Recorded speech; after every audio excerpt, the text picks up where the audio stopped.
안녕하세요. 이번 주 주간 소식들 한번 봐보겠습니다. 보기 전에 차트만 간단하게 볼게요. 우선 안타깝게도 좀 반등이 시원하게 나와주지 못하고 있어요. 지금 러셀 2000, 3000 뭐 소형주들이 금리 인하 기대감으로 막 순환 펌핑하고 있거든요. 근데 아쉽게도 아직까지 뭐 큰 상승이 나와주지 않고 있습니다. 거래량이 좀 많이 죽은 게 특징이고요. 수급이 좀 꼬인 느낌이 있어요. 사람들이 좀 가는 쪽에 좀 계속 몰리는 그런 느낌이 있습니다. 뭐 여기 우 막 가는데 하나는 흐지부지 하고 있으면 여기 있는 걸 팔아서 옮기는 사람들이 꽤 많거든요. 좀 그런 것들부터 해서 수급이 좀 꼬인 느낌입니다. 우선 거래량이 어느 정도 안 나오냐면은 원래 거래량이 1시간 장시작하고 1시간 정도 되면은 100만 주 정도 조금 넘게 위아래로 왔다 갔다 했거든요. 뭐 이거보다 높을 수도 있고 좀 낮을 수도 있고 지금 평균적으로 100만 주 정도 나왔다고 보면 되는데 이제는 거의 장 끝나갈 때쯤 해서야 이제 100만 주가 되고 장이 완전히 마감돼도 끼케야 뭐 2, 300만 주에서 끝납니다. 300만 주도 안 가요. 200만 주 되나 안 되나 해서 그냥 끝나버리더라고요. 진짜 안 들어오는 날은. 이제 그 거래량이 나타내주는 것 자체가 아무래도 조금 소외됐다로 볼 수 있죠.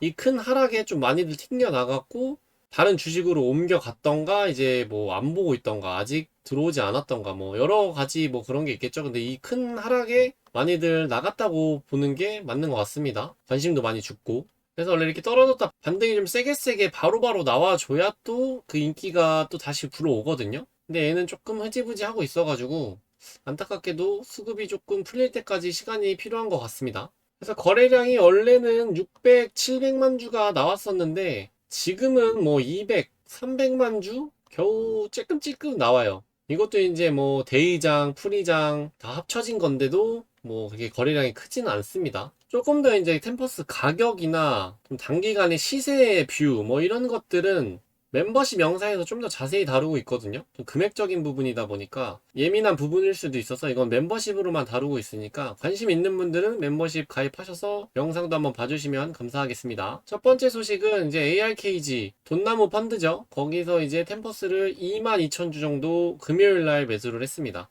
이제 ARKG는 템퍼스를 가장 많이 담고 있고요. 이제 의료랑 헬스케어를 담고 있는 펀드라고 보시면 되겠습니다. 지금 캐시우드가 템퍼스는 두 개에서 담고 있어요. ARKG랑 ARKK 두 개에서 담고 있는데 많이들 알고 계시죠? ARKK는. 여기서도 네 번째로 담고 있습니다. 이게 가장 유명한 ETF긴 하죠. 캐시우드에. 두 번째 소식으로는 이제 에릭 CEO의 블로그 글 내용인데 이건 이제 트위터에 올린 자기 블로그에 대한 뭐 그런 내용이에요. 이 글이 되게 괜찮더라고요. 제가 링크를 남겨놓을 테니까 댓글에 좀 관심 있는 분들은 직접 가서 한번 보시는 것도 추천드릴게요. 일단 저 글에서 말하고 있는 내용을 요약해보자면은 미국 의료 시스템은 지출이 세계 최고인데 성과는 낮은 비효율 구조고 그게 문제인데 이를 해결하려면 AI 의료 기술을 제도적으로 지원하는 구조적 개편이 필요하다는 그런 내용입니다.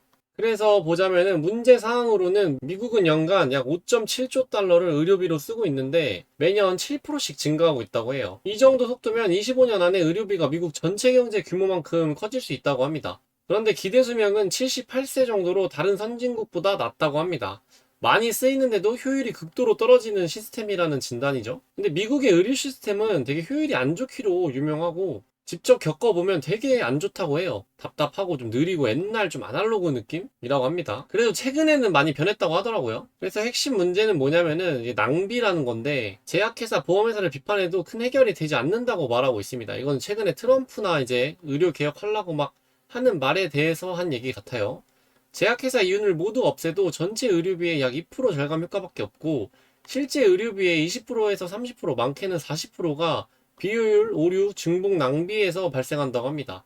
낭비만 줄여도 연간 1.5조 달러 절감이 가능하다고 분석하고 있어요. 시스템 자체가 비효율적이기 때문에 비용이 폭증하는 구조라고 보고 있습니다. 그래서 해결책으로는 AI 중심의 구조 개편을 지금 제시하고 있는데 첫째로는 의료 현장에 AI를 자연스럽게 도입하는 거라고 해요. 실시간 데이터를 분석해 의료진 의사결정을 돕는 멀티모달 AI 도구가 필요하고 그걸로 EMR, 영상, 유전체 등 복잡한 의료 정보를 통합 분석해 오류 중복 진료를 줄이는 역할을 해줘야 된다고 합니다. 두 번째로는 AI 도구에 대한 공식 규제 보상 체계 마련인데 FDA가 AI 의료기기를 평가 승인하는 체계를 명확히 해주고 CMS 미국 공보험이죠.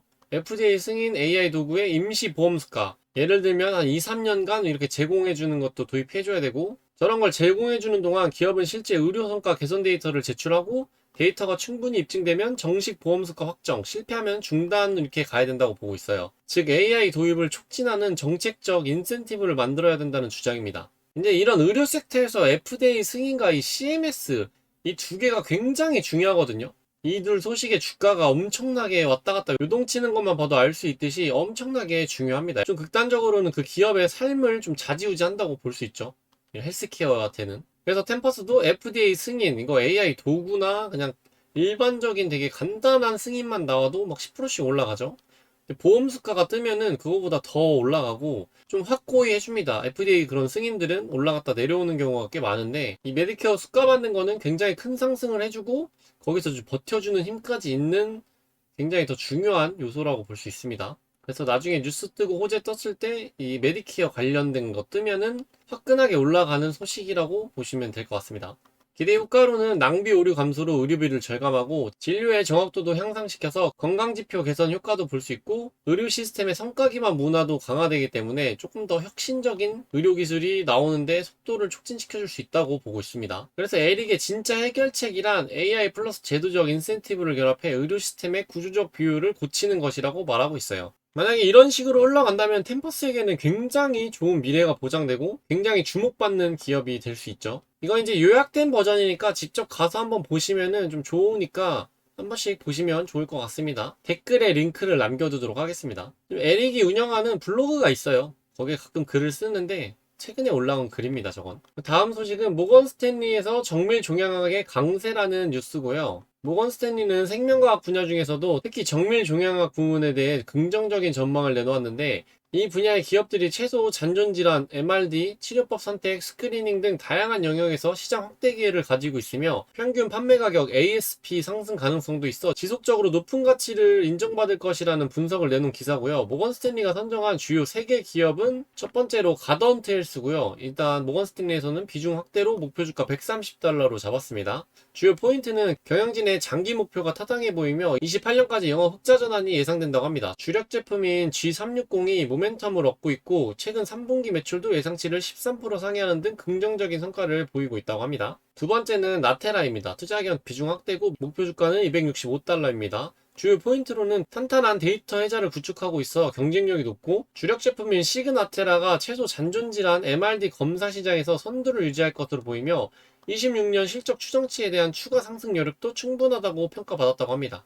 우선 나테라도 제가 좋아하는 기업이어가지고 조만간 영상을 올릴 거긴 한데 일단 템퍼스도 잔존질환 이 MRD 검사가 있는데 그거보다 조금 더 위에 있는 상위 버전 조금 더 검증받고 이미 많이 쓰고 이게 그냥 좀 1등이라고 보시면 되고 그 뒤에 따라오는 게 템퍼스라고 보시면 됩니다. 그래서 이게 조금 더 정밀적으로 뭐 이렇게 검사를 해서 더 정확한 검사를 하는 건데 좀 번거롭습니다. 템퍼스보다. 그렇지만 이 사람들에게는 그 번거로움 자체는 중요하지가 않고 좀 더 확실하고 믿을 만한 그런 검사기 때문에 이거를 많이 쓴다고 합니다. 템퍼스는 이제 혈액으로 간단하게 이제 검사해서 찾아낼 수 있는데 여기는 조직을 떼어내서 검사를 해야 된다고 합니다. 우선 나테란 드라켄밀러가 투자하고 있어서 되게 유명하죠. 전설적인 투자자가 좀 계속 비중을 늘려가고 투자한 헬스케어 기업이다 보니까 조금 이슈도 많이 받았었어요.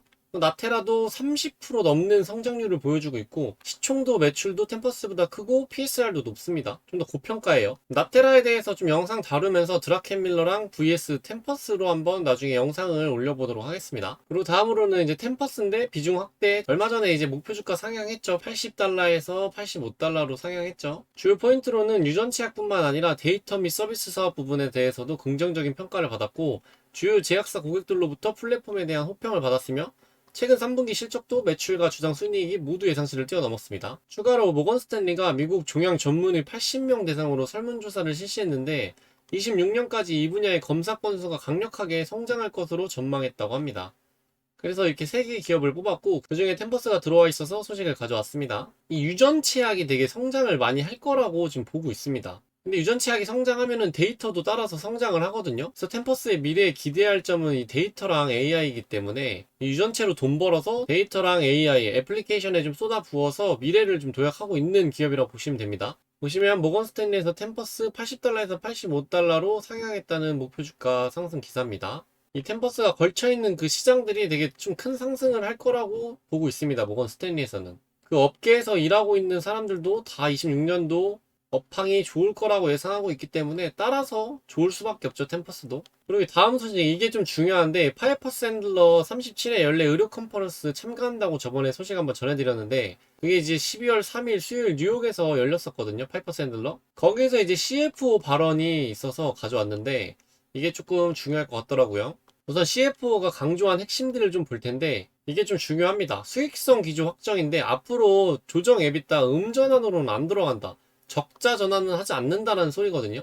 3분기에서 최초로 조정 EBITDA 흑자 달성했고 향후 3년간 매출 연평균 25% 성장 목표로 하고 있습니다. 가이던스는 항상 템퍼스는 조금 보수적으로 잡거든요. 그 이유가 이제 CEO가 여러 번 사업을 말아먹고 성공도 해본 그 결과값을 토대로 조금 보수적으로 회사를 운영하는 느낌이 없지 않아 있습니다. 제가 CEO 에릭에 대해서 다뤄놓은 영상이 있는데 그거 한번 참고하시면은 기업의 성공과 실패 뭐 이런 저런 이슈들이 있기 때문에 그게 좀 어느 정도 영향을 미치지 않았나 싶습니다. 그래서 저 기간에 증가한 매출의 총이익은 3분의 2는 재투자하고 3분의 1은 에비타로 반영한다고 합니다. 3년 후에는 비율을 반대로 작용해서 재투자는 3분의 1, 이익은 3분의 2 에비타로 반영한다고 합니다. 그리고 이게 중요했는데 앞으로 조정 에비타를 다시 마이너스로 만들 생각이 없다. 중장기적으로 흑자 유지를 확약한 거나 다름없죠. 뭐 이런 공식적인 자리에서 CFO가 이럴 생각이 없다라는 거는 사업에 문제가 있지 않는 한 다시 적자 전환할 일은 없다라고 볼 수 있죠. 엠브리 인수도 에비타 훼손 방지 기준으로 선택한 거래였다고 했는데 이건 무슨 말이냐면은 엠브리를 인수할 때 이미 엠브리가 흑자 기업이었기 때문에 인수를 해도 적자 기업을 인수해서 재무가 훼손돼서 망가지는 그런 인수는 아니었기 때문에 엠브리 인수가 좀 부담스러운 큰 금액이었지만 인수를 해도 에비타가 훼손되지 않는 선이었다고 말을 했어요. 굉장히 좋은 인수였죠, 엠브리는. 그리고 다음으로는 템퍼스의 전략적 차별점을 좀 강조했는데 방대한 임상자료와 분자 데이터 플랫폼인데 미국 5,000개 이상 병원 기관과 EHR을 연동했고 4,500만 명의 환자 데이터 약 400페타바이트 데이터 규모를 10년간 축적했고 이러한 연결형 실세계 임상 데이터 유전체 데이터의 통합성이 핵심 경쟁력이고 이 데이터는 제약사의 비식별 형태로 라이선스 되는데 그러니까 팔린다는 소리죠. 19개 빅파마와 수백 개의 바이오텍과 장기 구독형 계약을 유지 중이고 다른 CGP 회사들과 비즈니스 모델이 구조적으로 다르다고 강조를 했습니다. 이게 이제 미래에 기대되는 사업이죠. 이게 마진율이 70%가 넘는 굉장히 좋은 사업이기 때문에 이게 계속 커질수록 레버리지 효과가 굉장히 커집니다. 다음 세 번째는 아스트라제네카와 파투스와 2억 달러 데이터 계약 기반 모델 구축 시작인데 기존 21년 아스트라제네카의 3.2억 달러 계약 기반에서 확장된 딜입니다. 그래서 저 확장된 2억 달러 계약은 3년 동안 매출에 인식되고 3사가 템퍼스의 10년 데이터 전체로 AI 기반 모델을 공동 개발하고 있고 1년 내에 초기 버전 출시 예정이라고 합니다. 모델 사용처는 아스트라제네카 파토스는 신약 개발용이고 템퍼스는 더 똑똑한 유전체 테스트 데이터 제품 향상입니다. 템퍼스 데이터 사업의 정점에서 드디어 기초 모델 시대가 열린 거라고 볼 수 있습니다. 네 번째로는 제노믹스 XT CDX가 매출 마진의 핵심 드라이버로 부상했고 FDA 승인 ADLT 획득 메디케어로 4,500달러 청구 가능해진 뭐 많이 아시죠 이거 CDX는 기존 XT 검사는 약 3,000달러 정도였습니다. 근데 이게 뭐 여러 가지 비용이 뭐 할인도 있고 뭐 환불도 있고 뭐 이것저것 해서 정확히 3,000달러가 아니라 뭐 왔다 갔다 하고 이것도 또 수가도 계속 원래는 변할 수 있는 좀 위험성이 있었는데 이제 CDX가 보험 수가 따내고 ADLT를 획득하면서 4,500달러는 1대1로 교환되거든요. 이제 4,500달러 그대로 청구가 다 들어오는 겁니다. 뭐 여기서 뭐 나가는 비용 없이. 근데 이게 3분기 기준 볼륨의 30%가 이미 XT CDX로 전환이 됐다고 합니다.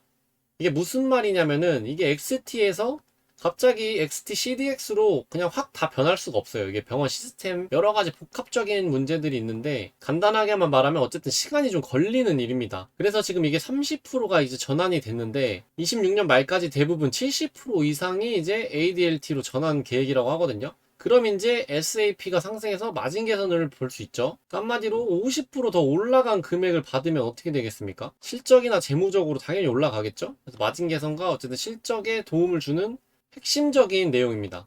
이게 26년 말까지는 70% 이상일 거라니까 뭐 계속 성장한다는 뜻이죠. 이건 이제 검사, 유전체약이라고 보시면 됩니다. 매출이 검사, 그 유전체약으로 잡혀요. 근데 템퍼스가 진짜 좋은 밸류, 높은 밸류를 받으려면은 여기 성장도 중요하지만 결국엔 데이터와 어플리케이션, 그 AI 쪽이 성장을 많이 해줘야 계속 좀 높은 밸류, 좀 높은 성장, 주가에는 더 도움이 된다고 볼 수 있습니다. 그리고 MRD 전략도 있는데 XM 향후 보험수가 대기 중이고, 이 퍼스널리 기업과 독점 유통 계약도 있거든요. 저번에 한번 다뤘던 소식인데 이 MRD에서 처음으로 FDA 승인받은 기업이 있습니다. 거기 이미 템퍼스랑 일을 하고 있는 기업이거든요. 그래서 주간 뉴스에서 저번에 한번 다뤘던 건데, 그쪽이 이제 FDA 승인 받고 템퍼스가 대기 중인 이 XM, 이것도 이제 뒤따라서 받을 수 있는 확률이 훨씬 높아졌죠. 얘가 이미 받았으니까 선두로.